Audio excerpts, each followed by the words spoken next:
夾得幾錢每人？總共就係大約10萬。但係依家個營業額去到邊度？可唔可以透露下咧？而家約我20鬆啲萬。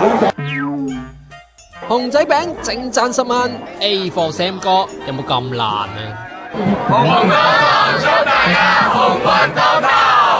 呢班名校生啊率先行運啦！年宵殺科日嘅下晝，2000個自家製嘅 emoji 同熊仔餅 cushion 已經賣剩50幾個，6點零咩都賣晒，等收檔咋。嗱，我話俾你知，呢個 Sam 哥後邊鏟晒青嘅，見唔見到？鏟晒青嘅，另一隻千蚊帶埋黑椒嘅，仲要有埋滴水，最殺食就係佢滴水啦。所以話咧，唔係抄就一定掂嘅。但維園整體嚟講，無論乾貨濕貨小食檔，生意都算唔錯噶。旺角花墟呢邊都唔輸蝕喎，有人愛銀樓，有人揾繡球，買棵桃花好意頭。勞斯萊斯係真老友。嗱，都係講翻啲花啦，開得咁靚，梗係呢幾日回暖啊嘛。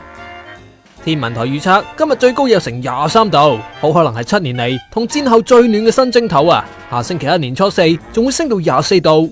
聽晚雲層較高，睇煙花唔錯嘅，不過人就逼啲啦。除咗一眾香港人會逼，梗係唔少得啲遊客啦。國際市場研究顧問公司最新報告話，香港以每年超過2377萬人次，連續3年成為全球最多旅客嘅城市啊！不過有63%都係內地客呢。